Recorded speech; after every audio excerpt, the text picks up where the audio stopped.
नमस्कार, आप देख रहे हैं आज तक। आपके साथ मैं हूं सईद अंसारी। स्वागत है आपका खबरदार में। खबरदार में आज हम सबसे पहले बात करेंगे अनलॉक की। दिल्ली, मुंबई जैसे बड़े शहर कल से अनलॉक की तरफ एक बड़ा कदम उठा रहे हैं। दूसरी लहर ने इन शहरों की कमर तोड़कर रख दी, लेकिन जैसे जैसे दूसरी लहर का असर कम हो रहा है, वैसे वैसे फिर से हमारा देश खुद अपने पैरों पर खड़ा हो रहा है। देश के उत्तरी और पश्चिमी इलाकों में तो कोरोना की स्थिति काफी हद तक कंट्रोल में आ गई है और इसीलिए अब वैसी सख्त पाबंदियां या प्रतिबंध का कोई मतलब भी नहीं रहा। जो प्रतिबंध दूसरी लहर के तूफान को रोकने के लिए लगाए गए थे, क्योंकि जिंदगी के साथ साथ बड़ा सवाल लोगों की जीविका का भी है। कैसे अब देश को खुद अनलॉक करने की तैयारी करनी है और ये तैयारी हम कर भी चुके हैं।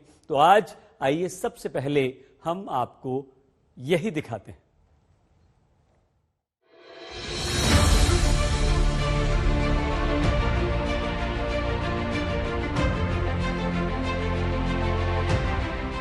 दूसरी लहर के 2 महीने बाद दिल्ली की धड़कनें फिर से लौट रही हैं। सोमवार के लिए बड़ी तैयारी है। दिल्ली ने अनलॉक का दूसरा कदम बढ़ा दिया है।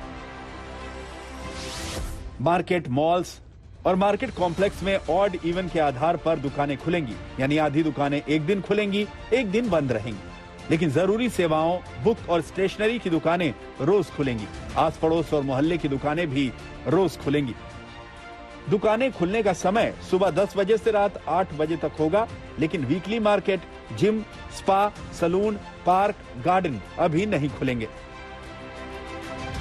जितने बाजार हैं, मॉल्स हैं, उनको खोला जा रहा है ऑड इवन के बेसिस पे, कि आधी दुकानें एक दिन खुलेंगी, आधी दुकानें दूसरे दिन खुलेंगी, आधी दुकानें एक दिन, आधी दुकानें दूसरे दिन। 10 बजे से सुबह 10 बजे से शाम को 8 बजे तक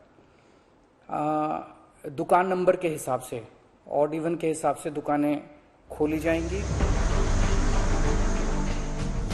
अनलॉक में पहले फेज में दिल्ली में फैक्ट्री और कंस्ट्रक्शन के काम शुरू हुए थे, लेकिन दूसरी लहर से थमी दिल्ली की रफ्तार सोमवार को ही मिलेगी।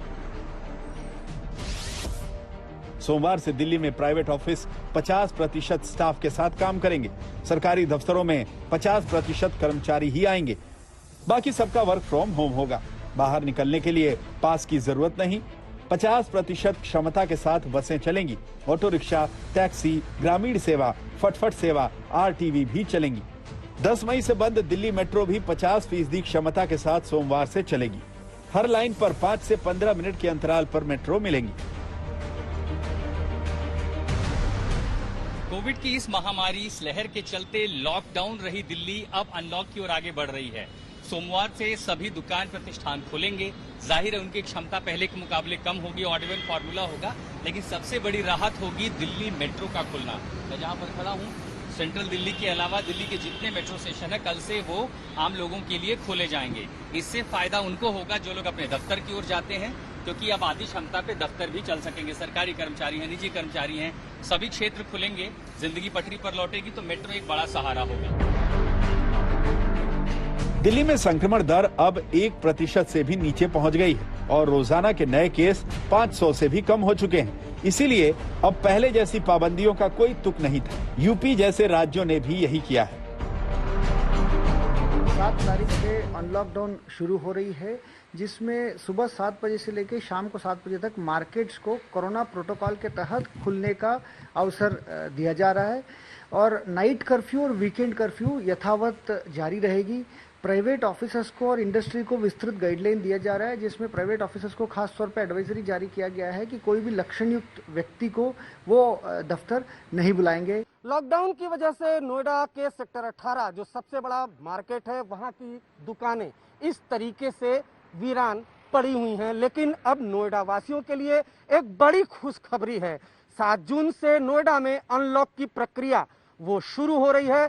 जैसा कि उत्तर प्रदेश सरकार ने गाइडलाइन जारी किया था कि जिन जिलों में 600 से कम कोविड पॉजिटिव की संख्या होगी वहां पर अनलॉक की प्रक्रिया शुरू होगी। लिहाजा नोएडा में 600 से कम पॉजिटिव मरीज आ रहे हैं, अनलॉक की प्रक्रिया शुरू हो रही है।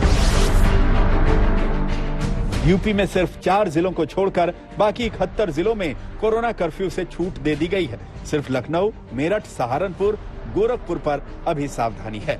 वाराणसी, मुजफ्फरनगर, नोएडा, गाजियाबाद में भी सोमवार से छूट मिल जाएगी।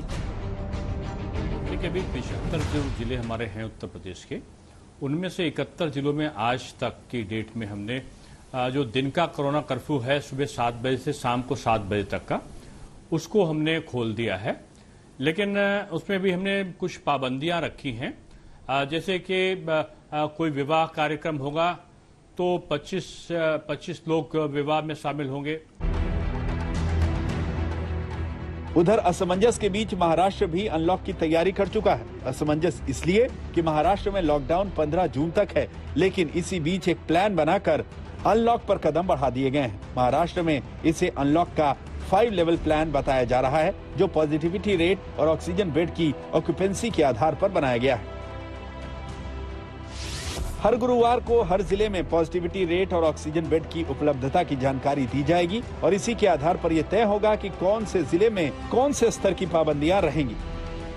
अगर किसी जिले में संक्रमण की दर 5% से नीचे है और वहां अस्पताल में ऑक्सीजन बेड 25% से कम भरे हुए हैं, तो वहां पर पूरी तरह से छूट होगी। इसे लेवल 1 का नाम दिया गया है। अगर पॉजिटिविटी रेट 5% से नीचे है और ऑक्सीजन बेड 25% से लेकर 40% के बीच भरे हैं, तो उस जिले में लेवल 2 के प्रतिबंध लागू होंगे। इसी तरह लेवल 3, लेवल 4, लेवल 5 के प्रतिबंध तय किए गए।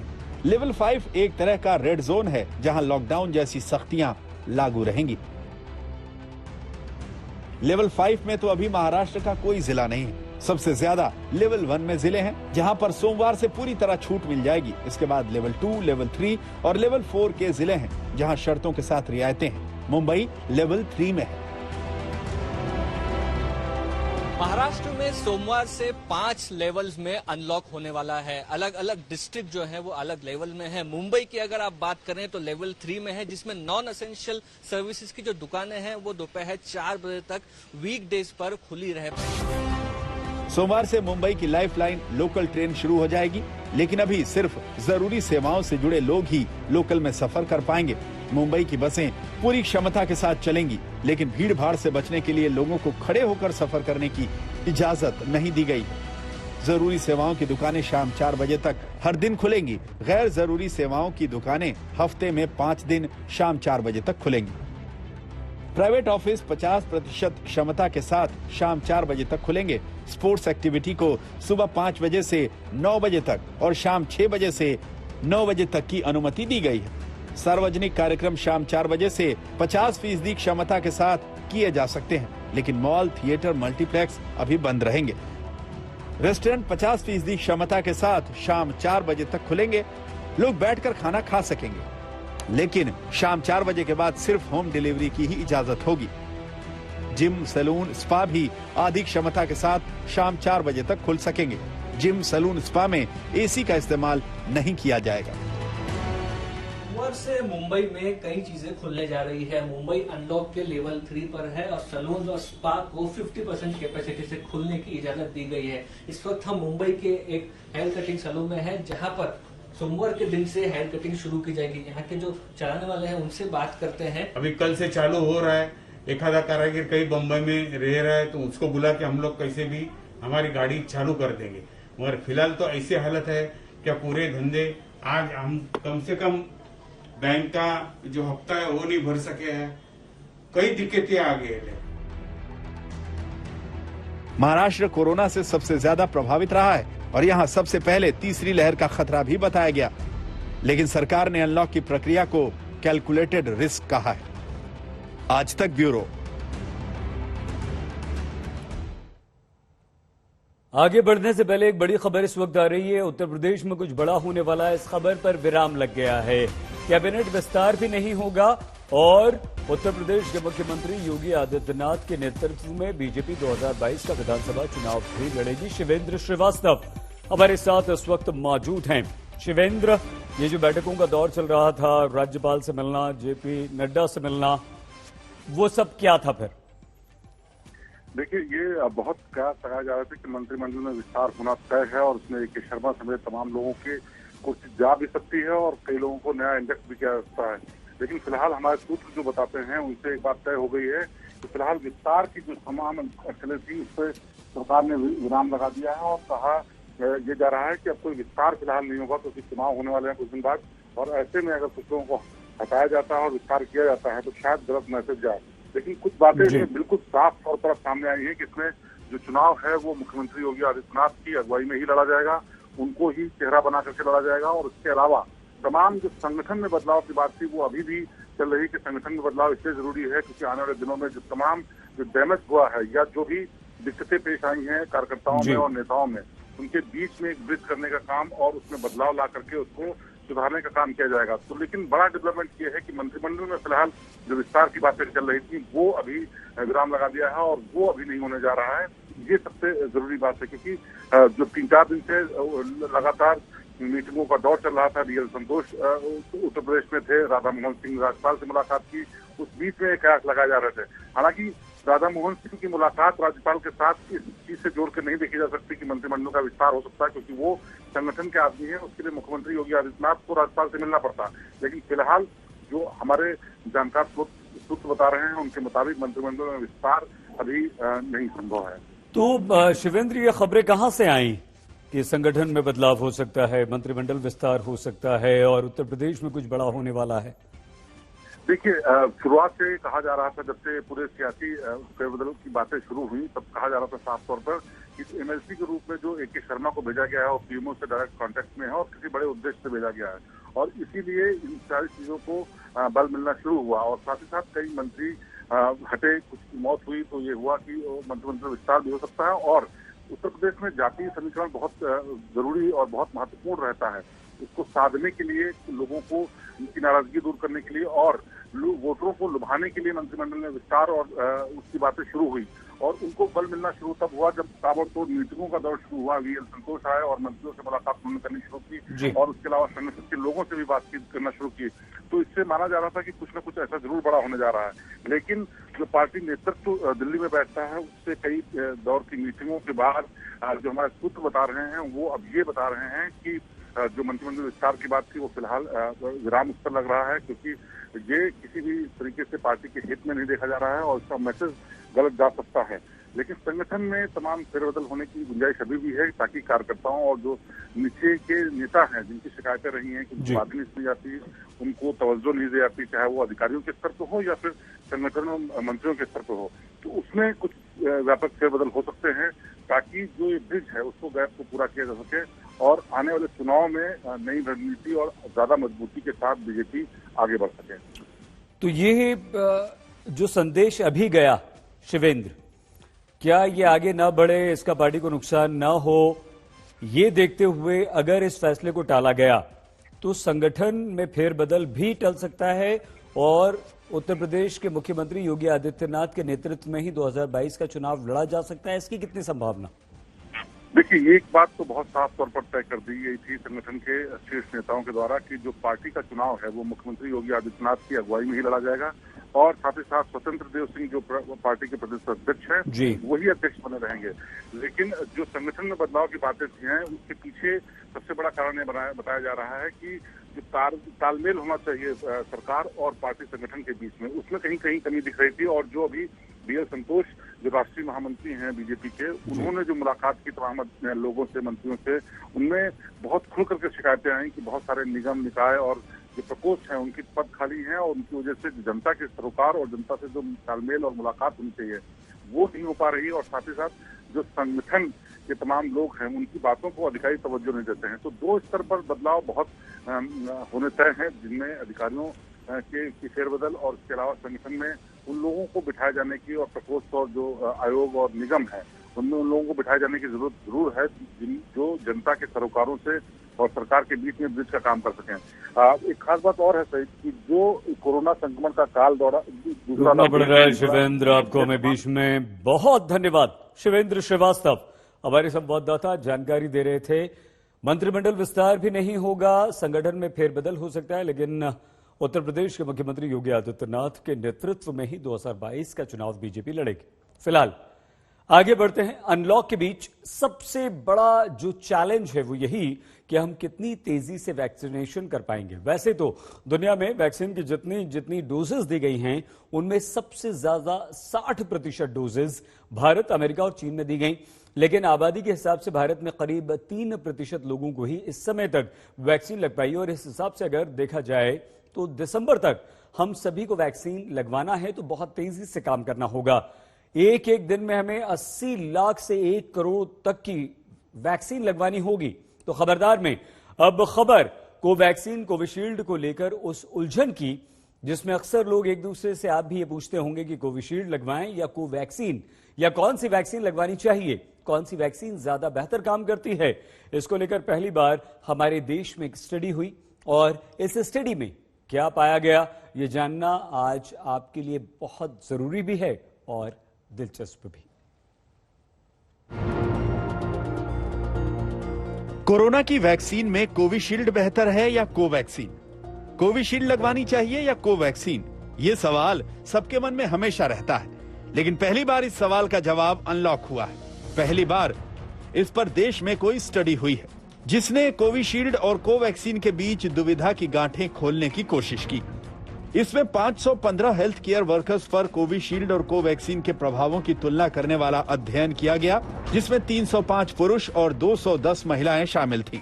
इनमें से 95% लोगों में दोनों डोज के बाद सीरो पॉजिटिविटी यानी वायरस से लड़ने वाली एंटीबॉडीज का स्तर काफी ज्यादा था, यानी दोनों वैक्सीन काफी प्रभावी है। लेकिन कोविशील्ड की दोनों डोज लेने वाले 425 में से 98% लोग और कोवैक्सीन की दोनों डोज लेने वाले लोगों में 80% लोगों में सीरो पॉजिटिविटी यानी वायरस से लड़ने वाली एंटीबॉडीज का स्तर काफी ज्यादा मिला। इसी के आधार पर यह पाया गया कि सीरो पॉजिटिविटी रेट और एंटी स्पाइक एंटीबॉडी कोवैक्सीन लेने वालों की तुलना में कोविशील्ड लेने वालों में ज्यादा थी। हमने 515 हेल्थ केयर वर्कर के ऊपर में एक स्टडी की, ये जानने के लिए कि दोनों वैक्सीन कोविशील्ड और कोवैक्सीन के दोनों डोज कंप्लीट होने के बाद हमारे शरीर में कितना एंटीबॉडी बन रहा है। इस स्टडी से हमें पता चला कि 100 में से 95% लोगों में एंटीबॉडी पॉजिटिव मिली अगर वो दोनों डोज वैक्सीन के कंप्लीट किए थे। सबसे मजेदार बात इस स्टडी में ये भी मिली कि तुलनात्मक जो कोविशील्ड लिए हुए थे उनमें ये एंटीबॉडी की पॉजिटिविटी रेट थोड़ी सी ज्यादा थी। उनमें एंटीबॉडी की टाइटर भी कोवैक्सीन की तुलना में ज्यादा थी। यानी कोविशील्ड हो या कोवैक्सीन, दोनों वैक्सीन वायरस के खिलाफ सुरक्षा तो देती हैं, लेकिन जब बात ये आती है कि इन दोनों में प्रभावी वैक्सीन कौन सी है, कौन सी वैक्सीन बेहतर है, तो वैक्सीन की दोनों डोज के बाद बनने वाली एंटीबॉडी के स्तर के आधार पर इस स्टडी में कोविशील्ड को कोवैक्सीन के मुकाबले आगे बताया गया। स्थापित हुआ है कि भारत में जो 2 वैक्सीन हैं, कोवैक्सीन और कोविशील्ड, दोनों बढ़िया वैक्सीन हैं। इस स्टडी में किसी आदमी को सीरियस कोविड नहीं मिला और किसी की मौत नहीं हुई। ये बहुत अच्छा स्टडी है और प्रूफ है कि हमारे देश में जो वैक्सीन है वो अच्छा इम्यून रिस्पॉन्स जनरेट करते हैं। इस स्टडी में एक बड़ी बात यह भी सामने आई कि वैक्सीन चाहे कोविशील्ड हो या कोवैक्सीन, उसके प्रभावों का इस बात से असर नहीं पड़ता कि किसी का जेंडर क्या है, वजन क्या है, ब्लड ग्रुप क्या है। लेकिन 60 साल से ऊपर की उम्र और टाइप 2 डायबिटीज से पीड़ित लोगों में सीरो पॉजिटिविटी रेट दोनों वैक्सीन में ही कम मिला, यानी वायरस से लड़ने वाली एंटीबॉडीज का स्तर दूसरों की तुलना में कम था। ये स्टडी कोरोना वायरस के दूसरे लहर के पीक में किया गया था और ये दिखाता है कि दोनों वैक्सीन कोरोना वायरस के खिलाफ काम कर रही है। इनफैक्ट ये स्टडी कहता है कि एक डोज भी काफी हद तक प्रोटेक्शन देती है। लेकिन इस समय भारत में कोरोना वायरस के खिलाफ टीकाकरण का अभियान काफी धीरे तरीके से चल रहा है। 4% से कम लोगों ने दोनों डोजेस लिए हैं, 15% से कम लोगों ने एक डोज वैक्सीन का लिया है। स्नेहा मोरदानी, आज तक। अनलॉक के साथ एक बड़ा खतरा भी है कि कहीं कोरोना के केसेस आगे फिर से न बढ़ जाएं, क्योंकि आगे तीसरी लहर आने के खतरे के बारे में एक्सपर्ट्स पहले ही बता रहे हैं। इसलिए बहुत जरूरी है कि कल से अनलॉक हो रहा है, देश खुल रहा है, लेकिन आप और हम सब अपनी जिम्मेदारी को बहुत अच्छी तरह से समझें। सरकारें हर समय सचेत रहें, हेल्थ इंफ्रास्ट्रक्चर को लेकर हर हाल में मजबूत उसे करती रहें। आम लोगों को, आपको, हमें अपनी जिम्मेदारी समझनी होगी और सबसे बड़ी बात यह कि वैक्सीनेशन बहुत तेजी से करना होगा, क्योंकि यही समय है वैक्सीनेशन को बहुत तेजी से आगे बढ़ाकर कोरोना के अगले किसी भी अटैक से हम बच सकें। क्योंकि कोरोना जैसी महामारी में पिछला सबक यही है कि ऐसी महामारी की लहरें एक के बाद एक लगातार आती हैं। तो इसमें सबसे ज्यादा स्पेनिश फ्लू की बात की जाती है। आज से लगभग 103 साल पहले मार्च 1918 में स्पेनिश फ्लू की महामारी आई थी और इसकी दूसरी लहर अगस्त 1918 में आई, जो पहली लहर से कहीं ज्यादा संक्रामक और बेहद खतरनाक थी। इसके बाद जनवरी 1919 में स्पेनिश फ्लू की तीसरी लहर आई थी, जो दूसरी लहर से कम संक्रामक लेकिन पहली लहर से ज्यादा संक्रामक थी। स्पेनिश फ्लू की 3 लहरों में 1/3 दुनिया संक्रमित हुई और दुनिया के करीब 5 करोड़ लोग उस समय मारे गए थे। हालांकि स्पेनिश फ्लू की चौथी लहर भी आई थी। यह अलग बात है कि इस चौथी लहर ने दुनिया के बहुत कम इलाके पर अपना असर डाला था और पहले की 3 लहरों की तुलना में बहुत कम नुकसान चौथी लहर से हुआ था। इसीलिए अब जबकि कल से हमारा देश खुल रहा है तो हमें एकदम बेफिक्र नहीं होना है, सावधान रहने की जरूरत है। और आइए अब बात दिल्ली सरकार और केंद्र के बीच टकराव की करते हैं। दिल्ली के मुख्यमंत्री अरविंद केजरीवाल की महत्वाकांक्षी घर घर राशन योजना पर एक ऐसा ब्रेक लगा कि राजनीति भड़क गई। घर घर राशन योजना अगले हफ्ते ही लागू होने वाली थी। इस योजना के तहत दिल्ली में कार्ड धारकों के घरों तक राशन पहुंचाने का प्रावधान है। इस योजना के तहत 4 किलो आटा, 1 किलो चावल और 1 किलो चीनी कार्ड धारकों को उनके घर पर दी जानी थी, लेकिन उससे ठीक पहले उपराज्यपाल ने प्रस्ताव को खारिज कर दिया। इसके बाद मुख्यमंत्री अरविंद केजरीवाल ने सीधे प्रधानमंत्री नरेंद्र मोदी पर आरोपों की झड़ी लगा दी। फिर बीजेपी भी अखाड़े में आई, आरोप लगाया कि अरविंद केजरीवाल केंद्र की योजना को अपने नाम से जारी करने की कोशिश में थे और इसमें भ्रष्टाचार करते, इसलिए हमने इस योजना को रोक दिया है।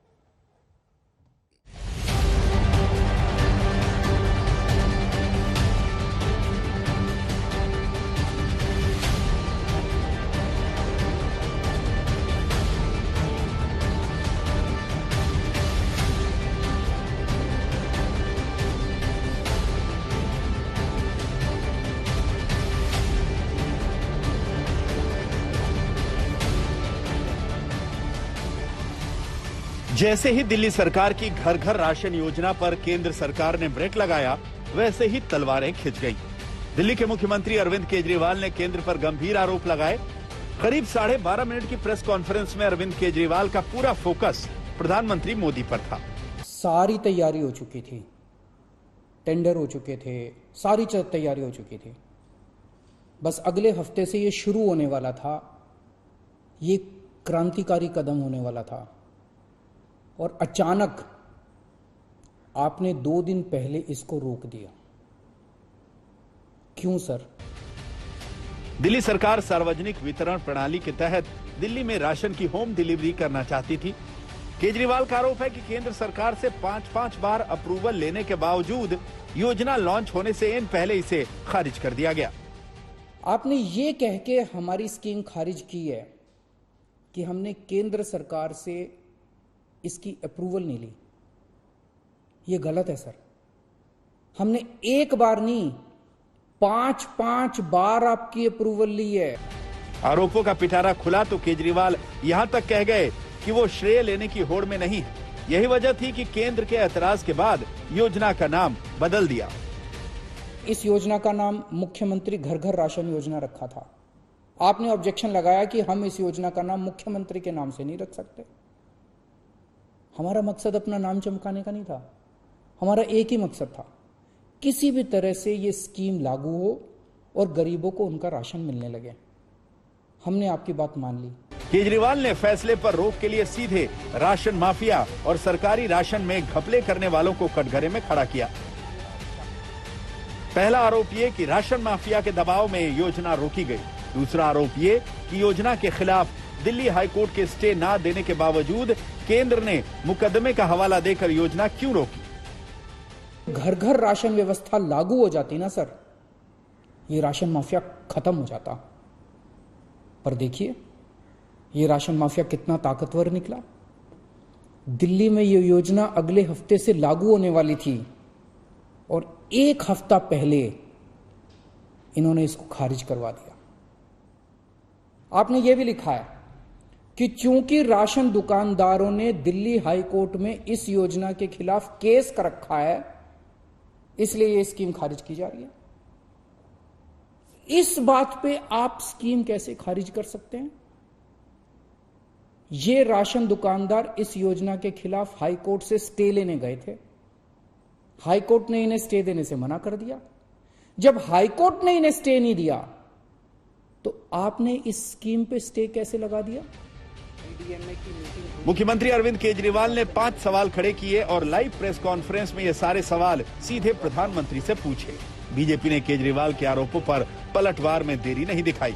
करीब 60 मिनट बाद पार्टी प्रवक्ता संबित पात्रा जवाबी हमले के साथ टीवी पर लाइव हुए और कहा कि केंद्र सरकार ने बड़े घोटाले को होने से रोक लिया। मालूम ही नहीं पड़ेगा कि अरविंद केजरीवाल जी ये राशन उठा करके किसको दे रहे हैं। तो आप बताइए, क्या ये एक बहुत बड़ा स्कैम, मैं तो कहूंगा ये स्कैम होते होते रुका है। ये बिल्कुल 25 तारीख से जो अरविंद केजरीवाल जी ये जो राशन डाइवर्टिंग सिस्टम, ये कहीं ना कहीं राशन को डाइवर्ट करना चाहते। बीजेपी ने आरोप लगाया कि दिल्ली सरकार केंद्र की खाद्य योजनाओं में मिलने वाले अनाज की स्कीम से ही नई स्कीम लॉन्च करने की कोशिश कर रहे थे। बीजेपी ने आंकड़े जारी कर कहा कि खाद्य सुरक्षा कानून के तहत गेहूं पर दिल्ली सरकार मात्र 2 रुपए प्रति किलो अदा करती है, जबकि केंद्र सरकार 23 रुपए 70 पैसे प्रति किलो। इसी प्रकार चावल पर राज्य सरकार मात्र 3 रुपए प्रति किलो और केंद्र सरकार 33 रुपए 79 पैसे प्रति किलो अदा करती है। बीजेपी का आरोप है कि प्रधानमंत्री गरीब कल्याण योजना और राष्ट्रीय खाद्यान्न सुरक्षा कानून के तहत मिलने वाले अनाज को दिल्ली में नई योजना के नाम से लागू करने की कोशिश है। बीजेपी ने कहा कि अगर केजरीवाल अतिरिक्त राशन बांटना चाहते हैं तो बाजार से अनाज उठाकर लोगों को बांटें, केंद्र की योजना के साथ छेड़छाड़ न करें। कोई भी राज्य इसको डिसरप्ट नहीं कर सकता है। कोई भी राज्य का यह अधिकार नहीं है कि नेशनल फूड सिक्योरिटी एक्ट को बंद कर दे और अपने तरीके से उसी स्कीम में से स्कीम निकाले। देखिए, अगर अरविंद केजरीवाल जी वाकई गरीबों के बीच में इसके अतिरिक्त कोई राशन बांटना चाहते हैं और वो चाहते हैं कि वो गरीबों का कल्याण करे, इसके ऊपर कर कल्याण करे, तो उसके लिए अरविंद केजरीवाल जी राशन प्रोक्योर कर सकते हैं। जो केंद्र सरकार देती है उसके अलावा भी राशन खरीद सकते हैं और नोटिफाइड रेट में खरीद सकते हैं। अर्थात जो रेट मैंने आपको कहा उस रेट के अलावा भी, उस रेट के अलग भी, जिस रेट में बंगाल को मिलेगा, जिस रेट में झारखंड को मिलेगा, जिस रेट में उड़ीसा को मिलेगा, जिस रेट में उत्तर प्रदेश को मिलेगा, उस रेट में भी अनाज खरीद करके वो अलग से अपनी स्कीम चला सकते हैं। वो उसका कोई भी नामांकन रख सकते हैं। इसमें किसी प्रकार की कोई आपत्ति ना तो केंद्र सरकार को होगी ना तो किसी को आपत्ति होगी। दोनों मिलकर काम कर सकते हैं। Door to door delivery, doorstep delivery of ration, गरीब लोगों के राशन की डोर स्टेप डिलीवरी पे उन्होंने 2 चीजें कही। मैंने उनकी प्रेस कॉन्फ्रेंस में सुना। उनका कहना है कि जो व्यवस्था चल रही है वो ठीक है, वो तो ऐसे ही चलेगी। मतलब वो कहना चाह रहे हैं कि जो देश में 80 करोड़ लोगों के राशन की चोरी हो रही है उसकी तरफ आम आदमी पार्टी, केजरीवाल सरकार आंख उठा के ना देखे। वो चोरी तो भारतीय जनता पार्टी ऐसे ही करती रहेगी। उनका कहना है कि 70 साल कांग्रेस ने वो चोरी की थी और अब भारतीय जनता पार्टी को मौका मिला है सत्ता में आके सत्ता चलाने का, तो अब भारतीय जनता पार्टी भी गरीब के लोगों के राशन की चोरी इसी तरह से करती रहेगी। वो उसमें कोई सही, उसमें कोई करेक्शन बर्दाश्त नहीं करेंगे। अरविंद केजरीवाल कह रहे हैं कोरोना के संकट में राशन की दुकानों पर भीड़ बीमारी की सुपर स्प्रेडर साबित हो सकती है। बीजेपी ने कहा धरने पर बैठे किसान उन्हें सुपर स्प्रेडर क्यों नहीं लगते। केजरीवाल कहते हैं योजना से दिल्ली के लोगों को राहत मिलेगी। बीजेपी कह रही है ये योजना लूट है। केजरीवाल कह रहे हैं वो केंद्र को योजना का श्रेय देने को तैयार हैं। बीजेपी कहती है अपनी योजना लागू करें, केंद्र की योजना को अपने नाम से लागू न करें। सवाल उठता है कि इस टकराव से दिल्ली की आम जनता को क्या हाथ लगेगा, वो भी कोरोना की भीषण त्रासदी के बीच। आज तक ब्यूरो। यूपी के उन्नाव के गांवों के स्वास्थ्य केंद्र की बदहाली की तस्वीरें आई अब हम आपको दिखाते हैं। कहीं स्वास्थ्य केंद्र में भूसा भरा हुआ है, कहीं दरवाजे उखड़े हुए हैं। ऐसी स्थिति में इलाज तो संभव नहीं, पूरी व्यवस्था भगवान भरोसे चल रही है।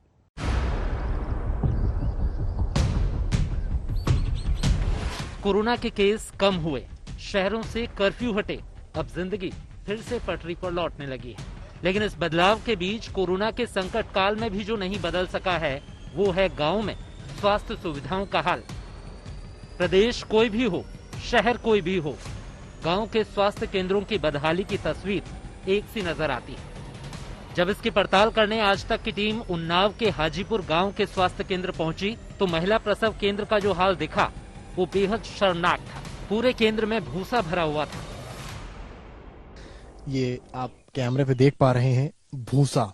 इसको देखकर शायद आपको लग रहा हो कि ये कोई स्टोर रूम है जहां पर शायद गांव वालों ने भूसा रख दिया है।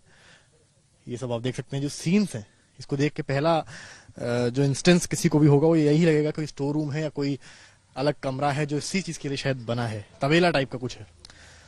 पर जो रियलिटी है वो थोड़ा चौंकाने वाली है कि ये कोई तबेला नहीं है या ये कोई स्टोर रूम नहीं है जहां भूसा रखा जाता है। ये एक महिला प्रसव केंद्र है, यानी कि एक एएनएम सेंटर है जो बेसिकली जो प्रेग्नेंट औरतें होती हैं उनके इलाज के लिए, जो न्यूबॉर्न बेबीज होते हैं उनके इलाज के लिए काम आता है। गांव वालों का कहना है कि ऐसा हाल अभी से नहीं, लंबे समय से है। स्वास्थ्य केंद्र में एएनएम की तैनाती भी है लेकिन वो अस्पताल आती नहीं। गांव में कोई बीमार हुआ तो 20 किलोमीटर दूर उन्नाव शहर ले जाकर इलाज कराना पड़ता है।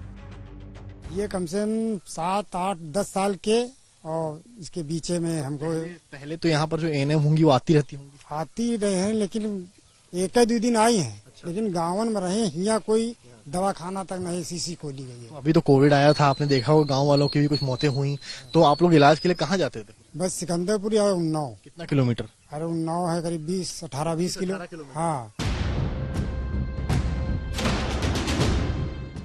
हाजीपुर से आगे बढ़कर आज तक की टीम उन्नाव के 17 गांव पहुंची।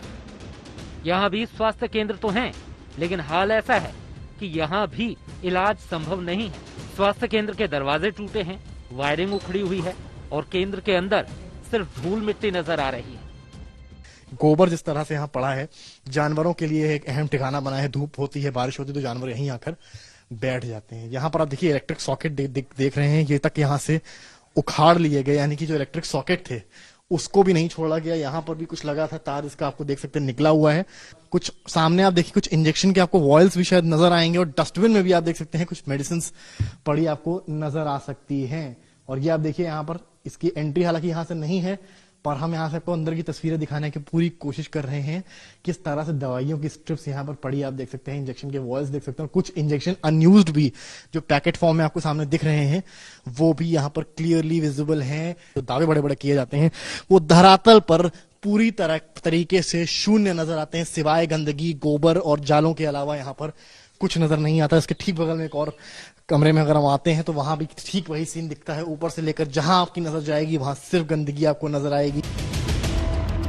गांव में लाखों खर्च करके स्वास्थ्य केंद्र तो बनाए गए हैं, लेकिन यहाँ ना कोई सुविधा है न रख रखाव, लिहाजा इलाज के लिए लोगों के पास शहर जाने के अलावा कोई चारा नहीं।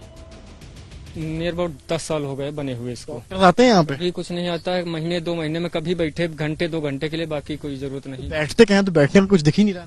नहीं मतलब यही सीट बाहर डाल लेते हैं, बाकी दरवाजे बंद रहते हैं। बरामदे में बैठ के दुकान चल जरूरत की वस्तुएं अपने पास ले आते हैं या कहीं से लाते हैं, व्यवस्था जो भी करते हैं, बाकी यहीं पर बैठे रहते हैं। जो लोग बाग आते हैं वो मिल लेते हैं, बाकी यहाँ से। तो दिखाने कहाँ जाते हैं? इलाज कराने? इलाज कराने तो हम लोग 5 किलोमीटर दूर जाते हैं सिकंदर। यहाँ पे कुछ नहीं हो पाता? यहाँ कुछ नहीं होता है। उन्नाव के माखी गांव में 2 साल पहले एक सामुदायिक स्वास्थ्य केंद्र शुरू किया गया। खुद विधानसभा अध्यक्ष हृदयनाथ दीक्षित ने इसका उद्घाटन किया, लेकिन इसके बाद अस्पताल में ना डॉक्टर तैनात हुए न स्टाफ। अस्पताल भी कोई छोटा मोटा नहीं, 30 बेड के अस्पताल के लिए बड़ी सी इमारत है, डॉक्टरों के रहने के लिए घर है। लेकिन बदहाली का आलम यह है कि अब यहाँ झाड़ उगाए हैं। यहाँ पर झाड़ियां, इसकी हालत जो करंट सिचुएशन है वो डराने वाली है। अगर आप थोड़ा सा और आगे जाएंगे, हम गेट के अंदर नहीं जाएंगे क्योंकि ट्रेसपासिंग का चीज होगा, हम बाहर से आपको दिखाने का प्रयास कर रहे हैं।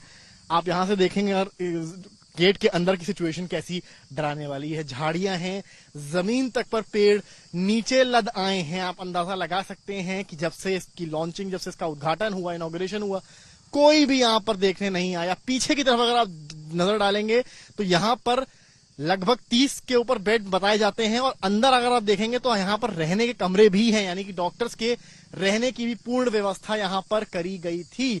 सोचिए अगर इसको सही से यूज कर लिया गया होता है CHC को, तो उन्नाव ने जो कोविड में सहा है शायद उसको ना सहना पड़ता। जब इस अस्पताल की शुरुआत हुई थी तो गांव वालों को उम्मीद जगी थी कि अब इलाज के लिए उन्हें दर दर नहीं भटकना पड़ेगा, लेकिन अस्पताल का काम पूरा नहीं हो सका। कोरोना के समय में यह अस्पताल लोगों के इलाज का सहारा बन सकता था, लेकिन लापरवाही के चलते इसका कोई इस्तेमाल नहीं हो सका। समर्थ श्रीवास्तव, उन्नाव, आज तक।